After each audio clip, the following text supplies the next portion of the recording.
बेटा नैक्सट जी रे डायग्राम आप स्टडी करनी आ that is when object is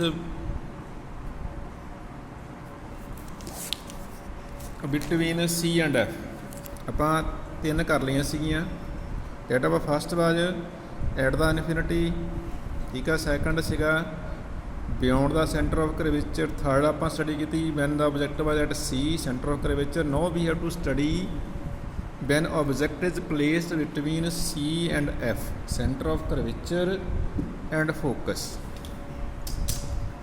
उस तो पहला आप जोड़ा प्रकार रख के इस तरह मतलब हर बार यही करना तुसी एक लाइन ड्रॉ कर लेनी है। लाइन ड्रॉ करने तो बाद आप पहला वांगू 6 सेंटीमीटर जोड़ा है आप लैके ठीक है ना 6 सेंटीमीटर आप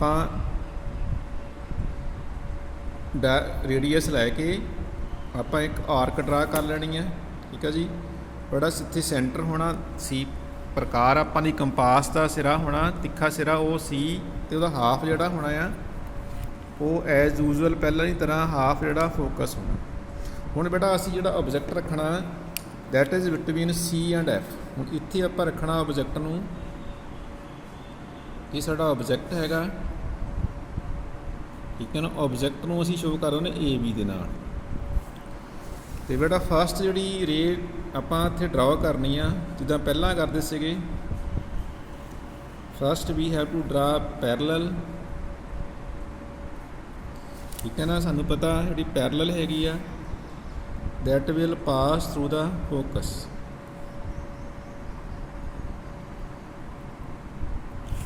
नैक्सट बेटा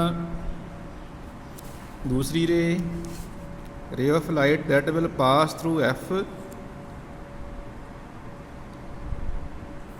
after reflection it will become parallel. ये असी पहला सीख चुके हैं।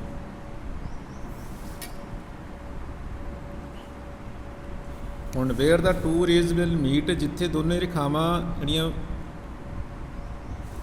जिथे दोनों ही ये जिहड़ियां रिफ्लैक्टड किरणा ये इंसीडेंट रे आ ये इंसीडेंट रे ये दोनों रिफ्लैक्टड रेज आ। Where the these two reflected rays will meet image will be formed there A dash B dash is our image क्या बेटा। हुण देखो यदी आप position of the image position कित्थे आ image is formed beyond centre of curvature C तो परे ठीक है ना। साइज ऑफ इमेज की है देखो ऑब्जैक्ट एडा बड़ा आ साइज इहदा वड्डा आ मतलब जिहड़ा ऑब्जैक्ट इमेज का साइज की है ऑब्जैक्ट तो वड्डा हो एनलार्ज हो गया। तो नेचर ऑफ इमेज की है real and inverted. So position of the image beyond C centre of curvature तो परे वक्रता केंद्र तो परा बन गया। Size of the image enlarge आ क्योंकि वड्डी आ ऑब्जैक्ट के मुकाबले इस करके एनलार्ज वास्तु के कार तो वड्डा।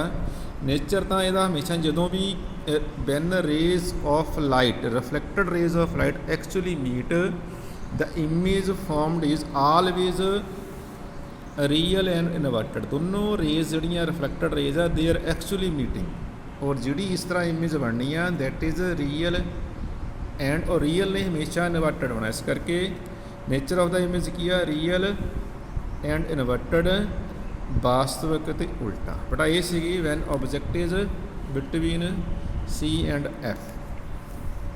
जी अगली साड़ी रे डायग्राम है वो हैगी आ when object is at focus. हुण बेटा असी ऑब्जैक्ट नूं फोकस ते रखना फिर साडा उही आपां की करना हैगा 6 सेंटीमीटर आपां की करना हैगा लैके असी और ड्रा कर लेनी है। जिहड़ा सी सेंटर होना वह हाफ साडा की होना फोकस हो जाना आ। जिहड़ा ये साडे कोल जिहड़ी आर्क बननी है that is mirror and centre it is pole. हुण असी करना we have to place the object eight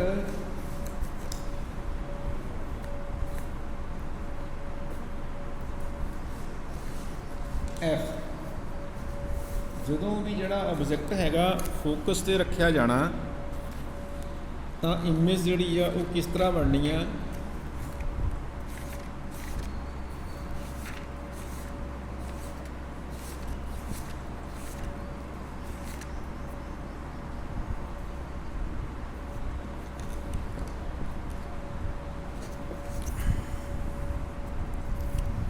F ਤੇ ਆਬਜੈਕਟ ਹੈਗਾ ਇਹ,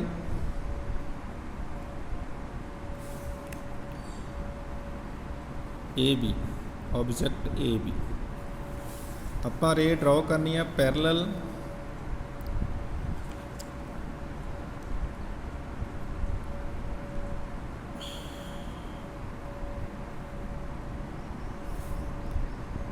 ਔਰ ਸਾਨੂੰ ਪਤਾ ਵੀ ਜਿਹੜੀ ਰੇ ਪੈਰਲਲ ਰੇ ਆਫ ਲਾਈਟ ਹੋਣੀ ਆ that will pass through the focus. ਬੇਟਾ ਹੁਣ ਜਿਹੜੀ ਨੈਕਸਟ ਗੱਲ ਹੈਗੀ ਆ ਉਹ ਦੂਸਰੀ ਰੇ ਜਿਹੜੀ ਆਪਾਂ, ਕਿਉਂਕਿ ਇੱਥੇ ਫੋਕਸ ਵਿੱਚ ਤਾਂ ਗੁਜ਼ਾਰ ਨਹੀਂ ਸਕਦੇ ਅਸੀਂ, ਕਿੱਦਾਂ ਗੁਜ਼ਾਰਨੀ, ਅਸੀਂ ਇਹਤੇ ਰਿਫਲੈਕਟ ਕਰਨਾ ਇਹਨੂੰ ਇੱਥੇ।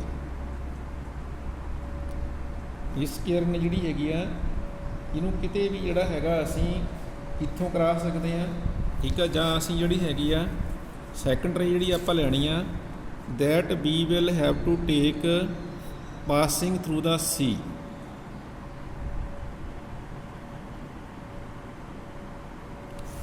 ਐਨੀ ray of light that will pass ਮਤਲਬ ਥਰੂ ਦਾ ਸੀ, ਮਤਲਬ ਇਹ ਰੇ ਸੀਗੀ ਜਿਹੜੀ ਇੰਸੀਡੈਂਟ ਰੇ, ਇਹ ਦੂਸਰੀ ਰੇ ਆਪਾਂ ਕੰਸੀਡਰ ਕਰਨੀ ਆ that is incident on the mirror passing through ਸੀ। ਇਹ ਸੀ ਤੋਂ ਇਹ ਰੇ ਗੁਜ਼ਰ ਕੇ ਟਕਰਾ ਰਹੀ ਆ and it will reflect back on the same path, ਇਹਨੇ ਉਸੇ ਪਾਸੇ ਮੁੜ ਜਾਣਾ, ਠੀਕ ਹੈ। This ray will retrace it is path.